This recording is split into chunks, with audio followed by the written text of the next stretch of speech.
গিয়েছিলাম একটা খামারে, যেখানে মুরগিগুলো বিক্রির সময় হয়ে এসেছে। দেখুন আবহাওয়াটা কত সুন্দর, একদম আশেপাশে প্রকৃতি অনেক সুন্দর লাগতেছিল।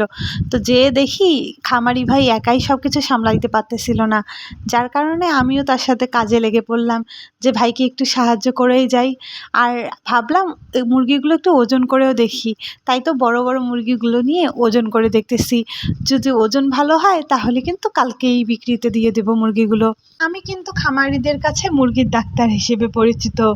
সব খামারিরে মুরগির কোনো সমস্যা হলে সেটার ওষুধ আমাকেই দিতে হয়, আর আমি প্রতিদিন যেয়ে ওষুধ সব চেক করি, মুরগির কী ওষুধ লাগবে বা কী অসুখ ধরেছে, কী সমস্যা হয়েছে। এই যে দেখুন ভাইকে সাহায্য করতেছিলাম, এভাবে ফিড এগিয়ে দিচ্ছিলাম, কারণ পটে খাদ্য ছিল না। আর এত বড় খামার একাই একাই সামলানো তো খুব কঠিন, তাই আমি যখনই যাই চেষ্টা করি ভাইকে সাহায্য করার জন্য। আর মুরগিগুলোর কাছে কিন্তু আমি পরিচিত হয়ে গেছি, যার কারণে আমাকে দেখলে আর ভয় পায় না, চিল্লাচিল্লি করে না। অথচ অন্য কেউ যদি হুট করে চলে আসে, যাদেরকে চেনে না বা যারা আসে না, তারা আসলে কিন্তু মুরগিগুলো ভয় পেয়ে যায় আর চিল্লাচিল্লি শুরু করে দেয়।